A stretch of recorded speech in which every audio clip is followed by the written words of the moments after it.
Hello everyone, welcome to Kishori classes. तो दोस्तों, आज इस वीडियो में हम नेक्स्ट 100 टॉप क्वेश्चन को जो ह्यूमन बॉडी से पूछे जाते हैं उसके बारे में डिस्कस करेंगे, जो हर एग्ज़ाम के लिए आपके लिए इंपॉर्टेंट है। इसमें मैंने जो क्वेश्चन लिए हैं वो आपके लेटेस्ट जो एग्ज़ाम में पूछे हैं या फिर जो पैटर्न फॉलो कर रहे हैं एग्ज़ाम में अकॉर्डिंग टू बायोलॉजी, वो मैंने लिया है। और साथ साथ में जो उसका फर्स्ट पार्ट है उसका मैं जो लिंक है डिस्क्रिप्शन बॉक्स में आपको दे दूंगा। तो चलिए स्टार्ट करते हैं। और साथ साथ में फ्रेंड्स, आप किसी भी एग्ज़ाम की तैयारी कर रहे हैं तो बायोलॉजी का ये जो इम्पोर्टेंट टॉपिक है ये आपके लिए इम्पोर्टेंट रहेगा। प्लस अगर आपको मेरी वीडियो पसंद आई तो do like share and subscribe my channel. Thank you and let's start with the human body. चलिए स्टार्ट करते हैं। सबसे पहला क्वेश्चन उसमें पूछा गया है कि जो कॉमन कोल्ड है, जो जुकाम होता है, वो किसकी वजह से होता है? राइनो वायरस, एक वायरस की वजह से होता है। और जो उसका लाइफ स्पेन होता है, इस वायरस का जो लाइफ स्पेन होता है वो 3 से 5 दिन होता है, उसके बाद ये कॉमनली क्योर हो जाता है। एक चीज़ और, कॉमन कोल्ड जो है वो हमारे गले को, जो थ्रोट है उसको उसको अफेक्ट करता है, और हमारी नोज़ को नोज़ को अफेक्ट करता है, और किसी चीज़ को अफेक्ट नहीं करता। जबकि निमोनिया जो है उसको आपको याद रखना है, निमोनिया बैक्टीरिया से फैलता है और वो हमारे लंग्स को जाके अफेक्ट करता है। उसके बाद जो लेंथ है हमारी स्मॉल इंटेस्टाइन की, वो होती है 12 फीट और 7 मीटर। अगर मीटर में पूछा गया तो 7 मीटर है, और 12 फीट में पूछा गया तो 12 मीटर है। और इसके साथ साथ आप ये भी ध्यान रखोगे कि जो लार्ज इंटेस्टाइन है वो कितनी होती है? वो 5 फीट होती है। उसकी जो लेंथ है वो 5 फीट है। अगर उसमें पूछा गया मीटर में तो 1.5 मीटर लॉन्ग होती है, अगर मैं बात कर रहा हूँ लार्ज इंटेस्टाइन की, बड़ी आंत की। ठीक है। जो स्मॉल इंटेस्टाइन है उसके जो पार्ट होते हैं, उसके 3 पार्ट्स होते हैं स्मॉल इंटेस्टाइन के। सबसे पहला है उसको याद करने का ये तरीका है DJI। मतलब D stand for duodenum, jejunum, और एक I stand for ileum. Ileum, ठीक है। तो 3 पार्ट्स होते हैं। जो ये स्मॉल इंटेस्टाइन होता है, ये एक हार्मोन बनाती है जिसका नाम, जो मेनली एक हार्मोन बनाती है जिसका नाम है सेक्रेटिन, जो हमारी डाइजेशन ऑफ प्रोटीन, फैट और कार्बोहाइड्रेट को जो डाइजेस्ट करने में हेल्प करते हैं। उसके बाद जो साल्मोनेला बैक्टीरिया जो होता है वो बहुत फेमस है फूड पॉइजनिंग के लिए, और इसकी वजह से लाखों जानें हर साल जाती हैं। उसके बाद है, अगर ऑर्गेनल्स के अंदर अल्कोहल चला जाए तो उसको कौन डिटॉक्सिफाई करता है? तो SER करता है डिटॉक्सिफाई। जो एंडोप्लाज्मिक रेटिकुलम होता है ये 2 तरह का होता है। एक होता है RER और एक SER। जो RER है वो तो बनाएगा प्रोटीन इन द सेल, और SER क्या बनाता है? ये फैट बनाता है। उसके साथ साथ ये डिटॉक्सिफाई करता है अल्कोहल को, अगर सेल के अंदर चली जाए। और अगर हम बॉडी की बात करें तो जो लीवर है, जो लोग शराब वगैरह पीते हैं तो वो उसको कौन डिटॉक्सिफिकेशन में हेल्प करता है? तो लीवर करता है। और ज़्यादा शराब पीते हैं कोई भी पेशेंट तो उसको एक बीमारी होती है जिसको नाम होता है किरोसिस। किरोसिस का मतलब क्या होता है? Hardening of liver. मतलब हार्डनिंग ऑफ लीवर का मतलब उसका जो लीवर है वो सारा हार्ड हो जाता है, जिसकी वजह से अल्टीमेटली डेथ भी हो जाती है। और एक चीज़ और याद रखोगे आप, पे जो लीवर होता है उसके अंदर सबसे ज़्यादा रीजनरेशन की पावर होती है। रीजनरेशन का मतलब, पावर का मतलब ये है कि अगर 80% लीवर डैमेज हो गया है और 20% अभी बचा है, अगर आप क्योर कर लेते हो, अगर आप मेडिसिन टाइम से ले रहे हो, तो वो 80% को भी फटाफट से ठीक करना शुरू कर देता है। मतलब उसके अंदर रीजनरेशन पावर बहुत अच्छी होती है। उसके बाद अगर सबसे बड़ी वेन पूछी गई आपकी, तो वो होती है ग्रेट सैफनस वेन, जो आपकी पूरी टांग ऊपर से लेकर नीचे तक होती है। Great saphenous vein. Coronary artery वो आर्टरी होती है जो ब्लड देती है ऑक्सीजन वाला। किसको? हार्ट को भी तो ब्लड चाहिए ना, हार्ट तो पंप कर रहा है पूरी बॉडी में। तो आपके हार्ट को भी ब्लड चाहिए, तो वो कौन देती है? वो कोरोनरी आर्टरी देती है। ये आप याद रखोगे। अगर कैविटी पूछा गया कि सबसे बड़ी कैविटी कौन सी है ह्यूमन बॉडी में, तो आप एब्डोमिनल कैविटी को याद रखोगे। और पेनक्रियाज क्या काम करता है? पेनक्रियाटिक जूस बनाता है। पेनक्रियाटिक जूस क्या काम करता है? ये हमारे खाने में जो भी कार्बोहाइड्रेट हमने खाया है, जो भी हमने प्रोटीन खाए हैं, जो भी हमने फैट खाया है, उसको ब्रेक करने में हेल्प करता है। पेनक्रियास के 2 काम होते हैं, ये दोनों काम करता है। एक तो करता है एक्सोक्राइन। एक्सोक्राइन का मतलब क्या होता है? ये जूस बना रहा है और जूस बना के इन चीज़ों को तोड़ देता है। और एक काम होता है इसका एंडोक्राइन का। एंडोक्राइन में होता क्या है? ये 2 तरह के हार्मोन बनाता है। एक बनाता है इंसुलिन और दूसरा बनाता है ग्लूकेगोन। ठीक है। इंसुलिन जब आपके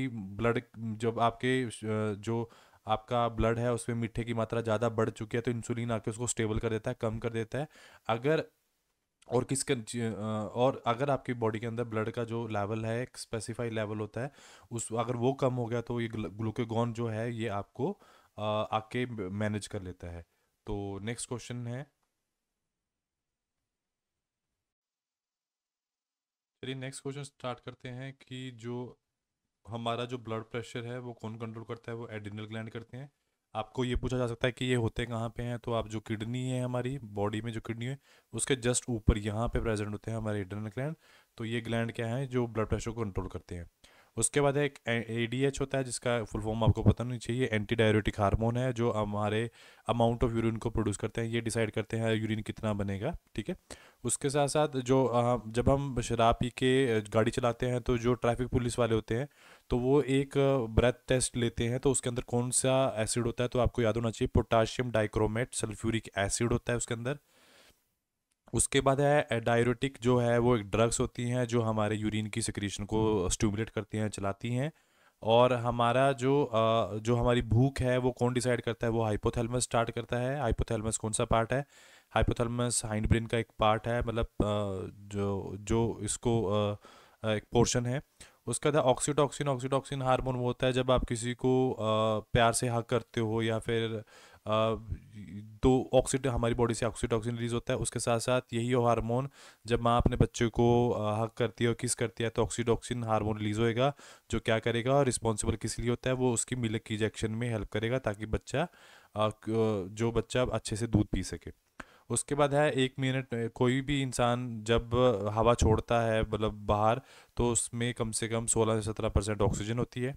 और जो स्टमक है हमारा वो एक गैस्ट्रिन रिलीज करता है जो डाइजेशन में हेल्प करता है। ब्रेन क्या है, ब्रेन हमारा बॉडी का सेंट्रल कंट्रोल है। और उसके साथ साथ पूर स्लीप किसको बोला गया है, पूरा जो स्लीप है उसको इंसोमिनिया को बोला गया है। और जो अगर कौन सा रेडियो एक्टिव सब्सटेंस है जिससे ट्यूमर को हम डिटेक्ट कर सकते हैं हमारी बॉडी में कौन सी जगह पे ट्यूमर है, तो वो आर्सेनिक 74 है, रेडियो एक्टिव सब्सटेंस है ये एक। और एक आयोडीन है जो किसके लिए ज़रूरी होती है, वो थायराइड ग्लैंड के लिए ज़रूरी होती है। और थायराइड ग्लैंड कहाँ पे प्रेजेंट होता है, थायराइड ग्लैंड प्रेजेंट होता है हमारे गले में। और अगर इसकी कमी हो जाए तो उससे घेंगा हो जाता है, तो इनलार्जमेंट ऑफ थायराइड ग्लैंड हो जाती है, घेंगा जो आपने सुना होगा। अगर एक प्रेग्नेंट वुमेन के अंदर आयोडीन की कमी है उसके खाने के अंदर, तो जो बच्चा है वो मंदबुद्धि पैदा होता है। और नेक्स्ट क्वेश्चन, तो चलिए करते हैं नेक्स्ट क्वेश्चन। तो चलिए स्टार्ट करते हैं नेक्स्ट टॉपिक, नेक्स्ट क्वेश्चंस को। सबसे पहले है एक अफ्लाटॉक्सिन होती है। अफ्लाटॉक्सिन क्या होता है, जो फंगस है एक, ये बनाती कौन है, ये फंगस बनाती है, ये याद होना चाहिए आपको। और ये होता क्या इसके अंदर, जैसे हम ब्रेड वगैरह खाते हैं, बासी ब्रेड खा रहे हैं तो उसके ऊपर एक फंगस ग्रो कर जाती है, अगर हम उस ब्रेड को खाएं तो अफ्लाटॉक्सिन जो उस फंगस के अंदर एक तरह का जहर है, ये कहाँ जाएगा, हमारे लीवर में जाएगा। और लीवर को में ये लीवर कैंसर कोज कर सकता है, तो हमें वो चीज़ नहीं खानी चाहिए। तो जो अफ्लाटॉक्सिन है वो किसको डैमेज करती है, हमारे हमारे लीवर को करती है। उसके बाद है अगर हमें ब्लड फ्लो का पता करना है, मेज़र करना है, तो हम कौन से रेडियो एक्टिव सब्सटेंस को यूज़ करते हैं उसके लिए, उस टेस्ट के लिए। तो आपको याद होना चाहिए कि रेडियो एक्टिव सोडियम और रेडियो एक्टिव जिनॉन को यूज़ किया जाता है ताकि हम चेक कर सकें ब्लड फ्लो को। उसके साथ है पैराटॉइड ग्लैंड। पैराटॉइड ग्लैंड क्या होता है, जिससे स्लाइवा निकलता है। हमारे माउथ के अंदर 3 पेयर में स्लाइवरी ग्लैंड होते हैं। स्लाइवरी ग्लैंड 3 पेयर मतलब 6 हैं वो, उनमें से जो पैराटॉइड ग्लैंड है वो सबसे लार्जेस्ट पैराटॉइड ग्लैंड है। और वो एक चीज़ याद रखोगे कि जो सलाइवा है वो करता क्या है, वो हमारे खाने में से जो स्टार्च है उसको ब्रेक करता है, स्टार्च को ब्रेक करता है क्योंकि उसके अंदर दो एंजाइम, एक एंजाइम होता है जिसका नाम है पिटाइलिन, या फिर इसको हम अल्फा अमाइलेज भी लिख सकते हैं, ठीक है। ये दो एंजाइम है जो आपके स्टार्च को ब्रेक करना शुरू कर देता है, तो हम ये बोल सकते हैं कि जो डाइजेशन है वो हमारे माउथ से स्टार्ट हो जाती है, ठीक है। उसके बाद है एड्स की और HIV फुल फॉर्म पता होनी चाहिए। एड्स की है एक्वायर्ड इम्यूनोडेफिशिएंसी सिंड्रोम, और HIV ह्यूमन इम्यूनोडेफिशिएंसी सिंड्रोम। तो उनका जो इस वायरस का जो जेनेटिक मटेरियल होता है वो होता है RNA। और इसके अंदर एक एंजाइम होता है जिसका नाम होता है रिवर्स ट्रांसक्रिप्टेज एंजाइम होता है, जो क्या करता है हमारे DNA को कन्वर्ट करता रहता है, किसमें, RNA के अंदर कन्वर्ट करता रहता है, ठीक है। उसके बाद एक पोर्शन होता है अपेंडिक्स, ये अपेंडिक्स का पार्ट है, तो लार्ज इंटेस्टाइन का पार्ट है। लार्ज इंटेस्टाइन कितनी बड़ी होती है, मैंने पहले बोला है 5 फीट की होती है। अगर हम मीटर की बात करें तो ये 1.5 मीटर होती है। उसके बाद साथ हमारी बॉडी में बहुत सारे ऑर्गन्स हैं, पर तो हमारे सारे ऑर्गन्स को ऑक्सीजन की जरूरत होती है। पर सबसे ज़्यादा ऑर्गन की जरूरत, मतलब सबसे ज़्यादा ऑक्सीजन की जरूरत किसको पड़ती है, तो ब्रेन को पड़ती है, ये आप याद रखोगे। उसके बाद है एक बीमारी होती है ब्राइट डिजीज़। ब्राइट डिजीज़ का मतलब क्या होता है, जो हमारी किडनी है उसके ऊपर सूजन आ जाती है, सूजन आ जाती है उसको ब्राइट डिजीज़ बोलती है। और किडनी का काम क्या होता है, वो प्रोड्यूस करती है यूरिन। उसके बाद है स्प्लीन को, आप दूसरा नाम क्या है, इसको ब्लड बैंक भी बोलते हैं। उसके साथ साथ आप इसको याद रखोगे कि स्प्लीन का दूसरा नाम है गेवियार्ड ऑफ आरबीसी भी बोलते हैं। गेवियार्ड ऑफ आरबीसी का मतलब क्या है, शमशान घाट है। यहाँ पे जो आरबीसी का जो आरबीसी है उसका लाइफ स्पैन कितना होता है, 120 दिन होता है उसका। उसके बाद वो यहाँ पे जाती हैं, पुरानी आरबीसी नई आरबीसी के अंदर कन्वर्ट हो जाती हैं, या फिर इसको इमरजेंसी पाउच ऑफ ब्लड भी बोलते हैं। उसके बाद है हमारी बॉडी में जो कैल्शियम और फॉस्फेट है, जो हमारी बोन्स के लिए बहुत ज़रूरी होता है, उसको कौन रेगुलेट करता है, उसको पैराथायरॉयड हार्मोन जो है ग्लैंड है वो उसको कंट्रोल करता है। आप पैराथायरॉयड देखो, थायराइड ग्लैंड कहाँ पे, हमारे गले में यहाँ पे प्रेजेंट होता है। इसकी बैक साइड में ये वाला हार्म जो आपका पैराथायरॉयड ग्लैंड है वो प्रेजेंट होते हैं, 4 पैचेस में होते हैं ऐसे, गले के जस्ट पीछे। उसके साथ साथ है जो न्यूरॉन है, जो सबसे बड़ा सेल है हमारी बॉडी का, उसके ऊपर की जो कवरिंग होती है उसको माइलिन शीथ बोला जाता है, ये क्वेश्चन आता है। और उसके बाद जो हीमोग्लोबिन होता है 100 ml ब्लड के अंदर, वो आपको वो कितना होना चाहिए, एक नॉर्मल इंसान का वो 12 से 16 ग्राम होना चाहिए। अगर उससे कम जा रहा है तो एनीमिया है उस इंसान को, तो ये मे बी उसको डेफिशिएंसी है विटामिन B12 की, फॉलिक एसिड, इन सबकी डेफिशिएंसी हो सकती है। तो इतना कम से कम होना चाहिए उनके अंदर, एक हेल्दी इंसान के अंदर। और अगर हमारे ब्लड के अंदर शुगर का लेवल ज़्यादा बढ़ जाए तो उसको बोलते हैं हाइपर ग्लाइसेमिया। हाइपर मतलब ज़्यादा, ग्लाइसेमिया मतलब ग्लूकोज। और डिक्रीज हो जाए अगर हमारा ब्लड एक लेवल के नीचे चला जाए तो उसको हाइपो मतलब कम, और ग्लाइसेमिया मतलब ग्लूकोज। और जो इंसेक्ट डिजीज़ को फैलाते हैं उनको हम वेक्टर बोलते हैं। और एक चीज़ और, जो हम डाइजेशन स्टार्ट होती है हमारी माउथ से लेके एनस तक चलता है, जो उस वो कैसे होती है, वो मसल कॉन्ट्रैक्शन से होती है। और जो एलिमेंट्री कैनाल में होती है, तो उस मसल कॉन्ट्रैक्शन को हम पैरास्टालिसिस बोलते हैं, ये भी आप याद रखोगे। अब चलिए स्टार्ट करते हैं नेक्स्ट इंपॉर्टेंट क्वेश्चंस को। और इसमें सबसे पहला है, जब हम खाने को चबाते हैं तो उस प्रोसेस को हम बोलते हैं मैस्टिगेशन। और किडनी क्या करती है, किडनी यूरिया निकालती है हमारे ब्लड से बाहर निकालती है, तो उस प्रोसेस को हम फिल्ट्रेशन बोलते हैं। नर्व सेल जो होते हैं जिनको आप न्यूरॉन बोलते हो, और उन वो कभी भी डिवाइड नहीं करते, ठीक है, मतलब उनके अंदर सेंट्रोजोम नहीं होता इसलिए वो डिवाइड नहीं करते। उसके साथ साथ एक रिस्पायरोमीटर होता है जो हमारी रेस्पिरेटरी रेट को चेक करता है कि रेस्पिरेटरी रेट कितना चल रहा है। ग्लूकोमा जो है एक कोरोनरी आई डिजीज़ है जो हमारी ऑप्टिक नर्व को डैमेज कर देती है, मतलब इससे दिखाई देना बंद हो जाता है। उसके बाद है जो मेटल है, जो इंसुलिन है, इंसुलिन कौन प्रोड्यूस करता है, इंसुलिन प्रोड्यूस करता है हमारा पेनक्रियाज, ये ध्यान होना चाहिए आपको। उसके अंदर एक मेटल प्रेजेंट होती है, वो होती है Zn, जो है जिंक आपका। और एक विटामिन B12 भी होता है, उसके अंदर भी एक मेटल होती है जिसको जो है जिस मेटल का नाम है कोबाल्ट। और लीवर और मसल्स क्या करती हैं, लीवर और मसल्स हमारे ग्लाइकोजन को स्टोर करती हैं। अगर हम एनिमल्स की बात करें तो ग्लाइकोजन है, अगर हम प्लांट की बात करें तो स्टार्च होता है। जो बड़ी आंत है उसका जो उसकी लेंथ है वो 5 फीट है, और 1.5 मीटर उसकी, अगर हम मीटर में बात करें तो फीट में 5 है, और मीटर में 1.5 है। उसके बाद है जब दो न्यूरॉन्स आपस में मिलते हैं, दो न्यूरॉन ब्रेन के जो सेल जो बीच का जो इनका कॉम्बिनेशन बनता है, मतलब जो पुल है इनको आपस में बांधने वाला, उसको साइनेप्सिस बोलते हैं। ये आप थोड़ा ध्यान रखोगे। उसके साथ साथ अब जब ब्लड कोagulation होता है, जब भी कोई इंजरी होती है इंसान को, तो जो कोagulation होती है, जब वहाँ पे थक्का जमता है, मतलब ब्लड ब्लॉस, मतलब ब्लड जो है वो निकलना बंद हो जाता है, तो वो कौन से मिनरल्स की वजह से होता है, वो कैल्शियम। इसीलिए हमें कैल्शियम पे ध्यान दे फोकस होना चाहिए, मतलब कैल्शियम खाना चाहिए हमारे खाने में। और जो स्किन है वो जिसके अगर स्किन है उसके अंदर स्टेम सेल होते हैं, जो जिनके अंदर रीजनरेशन पावर होती है। रीजनरेशन मतलब क्या होता है, अगर वो कट गई है कहीं से तो वो अपने आप ही बाद में ठीक हो जाती है। नेक्स्ट क्वेश्चन है हमारा कि सबसे पहले जो प्रोटीन को, हमारी जो हड्डियां हैं उसके अंदर कौन सी प्रोटीन होती है, उसके अंदर प्रोटीन का नाम है ओसीन। उसके बाद है बायोलॉजिकल क्लॉक, जो ब्रेन में होती है उसका वो कहाँ पे होती है, वो हाइपोथैलेमस होती है। बायोलॉजिकल क्लॉक का मतलब होता है कि कुछ लोग जिन मतलब कुछ लोगों की माइंड में अलार्म क्लॉक होती है, वो टाइम से उठ जाते हैं, मतलब उन बायोलॉजिकल क्लॉक की बात कर रहे हैं। उसके बाद है किडनी 1 मिनट में कितना ब्लड को मतलब फिल्टर आउट कर देती है, तो वो 1.2 लीटर है, इतने 1 मिनट में कर देती है ब्लड को। और उसके बाद जो एंटीबॉडीज़ होती हैं, एंटीबॉडी का स्ट्रक्चर पहले कैसा होता है आपको पता होना चाहिए, कि एंटीबॉडी का जो स्ट्रक्चर है वो वाई शेप होता है, ठीक है, वाई शेप ऐसा। और उसका जो फॉर्मूला होता है वो H2L2 होता है, मतलब H का मतलब होता है हैवी चेन, और L का मतलब होता है लाइट चेन। दो हैवी चेन है और दो लाइट चेन है। और तो एंटीबॉडी बनी किससे है, ग्लाइकोप्रोटीन, मतलब ग्लूकोज प्लस प्रोटीन का कॉम्बिनेशन है ये। उसके बाद है जो स्मॉल इंटेस्टाइन है, वो सबसे लॉन्गेस्ट ऑर्गन है ह्यूमन डाइजेस्टिव सिस्टम का, ये आपको पता होना चाहिए। उसके बाद है लीवर के अंदर रीजनरेशन पावर बहुत अच्छी होती है। और जो हमारी आंखों का कलर है, जैसे किसी की ब्राउन है, किसी की ब्लैक है, किसी की हेजल आई है, वो किसकी वजह से होता है, वो आइरिस की वजह से होती है, आईज में। तो जो WBC है, WBC 5 तरह के होते हैं हमारे बॉडी के अंदर। मोनोसाइट है आपका, बेसोफिल्स है, न्यूट्रोफिल्स है आपका, लिम्फोसाइट्स है आपका। तो इनमें से जो मोनोसाइट्स है वो सबसे बड़ी होती है, लार्जेस्ट टाइप है, मतलब 60% ये है आपकी, ठीक है। और उसके बाद है जो दांत और बोन होती हैं, उनके अंदर कौन से एलिमेंट पाए जाते हैं, उनके अंदर कैल्शियम और फॉस्फोरस पाया जाता है।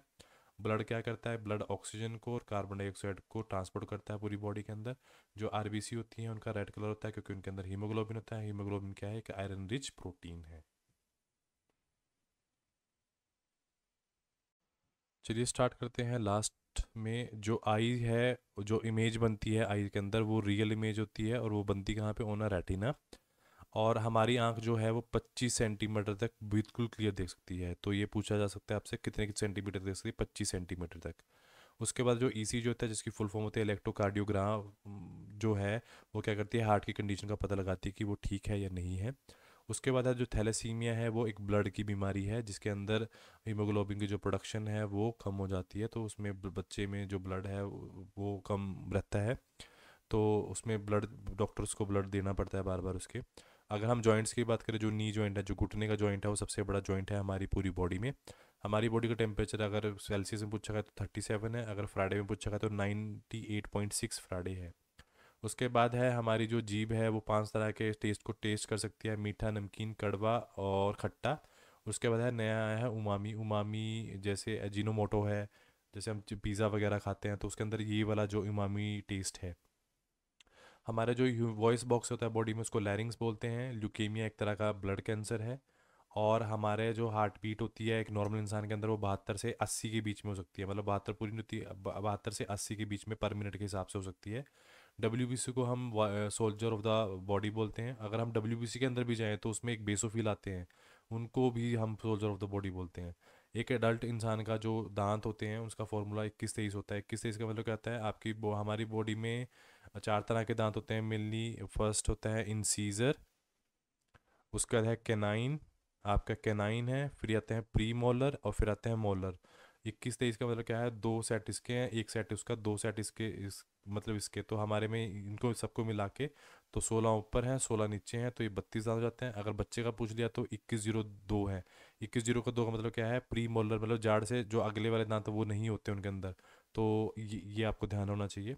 उसके साथ साथ है एक और प्रोसेस होता है ओव्यूलेशन। जब फीमेल, जो फीमेल होती है उसके यहाँ पर ओवरी प्रेजेंट होती है, वो अपने ओवा को यहाँ पे ट्रांसफ़र कर देती है, तो उस प्रोसेस को आप ओव्यूलेशन बोलते हो। तो आज के लेक्चर में बस इतना ही। I hope you like this lecture, so please comment and share and like to subscribe my YouTube channel. Thank you so much.